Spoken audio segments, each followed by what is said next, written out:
Okay, so greeting to all. So now we are in Swiss Alps mountain, in the canton du Valais, Valais canton. We just finished the retreat, dry fasting retreat, and the participant will leave tomorrow. And I have a priest with me from US, but he will talk about his experience in this retreat, and I think he was for first time in this kind of dry fasting retreat. And I want to ask you, how was this retreat for you? It was first time. I think you managed 6.5 day dry fasting for first time, so I think it's quite long for first time. And just to express what you want to say about this experience, also physical, but also spiritual or mental. What was the benefit if you get something? Yeah, why not? Thank you, Michel. It was an excellent retreat. It far exceeded my expectations of what it means to do something like this in a group. There's a big group energy, and the facilitators were there for us 100% of the time. Emotionally, if you needed to talk to someone, if you needed to work something out, and just kind of cheering us on as we went through the process. Fasting for me, I'm currently 40 years old, and I had a health change in my early 30s. I had depression and anxiety and problems with food and addiction, and I wanted to make a permanent change without pharmaceutical drugs or therapy. I wanted to fix myself permanently. And I'd started changing through diet, but ultimately that led to intermittent fasting. And later on, I had an intuitive hit to try water fasting. So I tried a 4-day fast and kind of felt how much we get connected to our intuition and the ability to heal when we stop digestion. With our second brain down in our stomach, if we just give it a chance to heal, it starts cleaning and connecting us to, not just physically, but spiritually, to clean out any cobwebs, any traumas.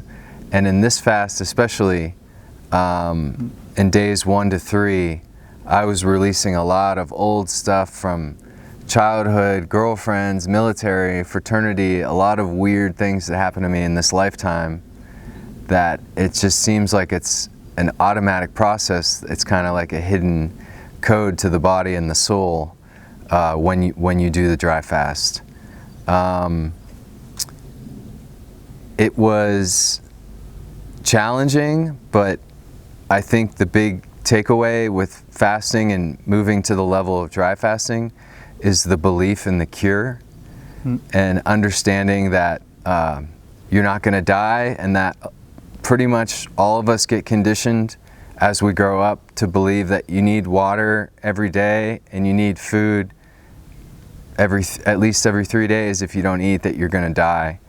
But learning through, trusted sources on the internet, and like reading Michel's book, and understanding that the body creates endogenous water inside as it breaks down fat when you're fasting as its fuel source. And as you see, when you move into days 3, 4, and 5, and you're still urinating every day and you're not drinking water, it kind of opens your eyes to how much we could be deceived as a species to how our bodies function. And going through this process has given me a lot of confidence in using this as a tool going forward for the rest of my life, to perform short dry fasts just for cleanliness, for mental strength, for spiritual progress, and just so that I can be a better person and contribute to my community and to the collective at large. Okay, thank you for this talk. You already feel some benefits. You think you feel physically and some good benefits now after the fast, or it's not? You need more time to feel. So during the fast, like you can definitely feel the stomach cleaning, the amount of what is it called? The amount of the stomach bubbles, I'll call them right now, but there's a technical term for that. The gas, I don't know the term in English. Migrating motor something. Yeah, motor, so complex motor migrant. Yeah. It's a peristalsis electric action that thoroughly cleans out the intestines. And you feel that while you're fasting. And we're kind of conditioned to think that feeling means that you're hungry and that you need to eat or something's wrong, but it's actually a good thing where your stomach's cleaning itself. So you feel that a lot during the fast. Of course, you feel a little lightheaded, a little weaker as you go through the process. With each fast, I know it will become more and more comfortable as I get stronger and fully trust in the process.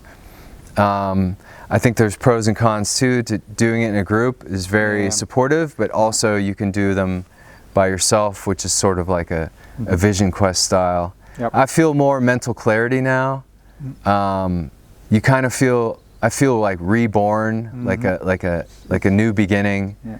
Like I've dropped a lot of emotional baggage that's just buried way, way deep down in the subconscious. And yeah, it feels refreshing. And another thing I struggled with in fasting was refeeding. I would get to the end of a water fast and I would just pig out and eat a lot of food and hurt my stomach. But here is not the same because you are in the group, right? And you already start reading program, so you are in the two of food. 3. Now? So Yeah. 3, perfect. So very controlled, soft foods, light soups, eating at certain times, again, in a group. It just makes it so much easier. Because, you know, if you form that bond of soothing your pain with food as a child, and you never face it, and you get all the way into adulthood, even if you're super skinny and ripped, but there's that emotional connection between food, it's tough to break it. And fasting really is, from all the things that I've tried in all the healing modalities, and I mean meditation, breath work, ice bath, psychedelics, fasting is easily the strongest because it's all just you and the higher power communing, and you just work things out, and it's a blessing. So you mean to do fasting alone wouldn't be difficult if you were alone to compare to group? Yeah, they each have their benefits. I think shorter ones alone, because it allows you to go in deeper. I've attended a lot of meditation retreats, and when you don't speak and you don't make eye contact with anyone, it really, the same process happens of release. But for any long fast that I do over 5 or 6 days, I'll be doing it in a group for sure, because it's spectacular. Yeah, so you can recommend this experience to everybody, for example? Yeah, I would recommend it. I actually found out about this retreat through Yannick from dryfastingclub.com, so big shout out to Yannick if you ever see this video. I learned a lot from him and gained a lot of confidence on how the body actually works and what happens chemically in your body as you're fasting. So yeah, he recommended it, and as soon as I went to Michel's website, I signed up. And doing it of all places on this planet, doing it in the Swiss Alps with the energy of the mountains, as you can see behind us, the fresh mountain air, and just Switzerland's a beautiful country, beautiful nature, waterfalls, mountains, greenery. Yeah, I immediately signed up, and I'm very happy that I did. Or was a cascade with cold water? Yeah, probably one of the best cold plunges of my life after a dry fast. Also probably the best hot shower I've ever had. Yeah, I think so. Okay, very good, thank you for this talk. And maybe see you next time. Yeah, we'll see you soon. Yeah, thank you. Thanks. Bye-bye.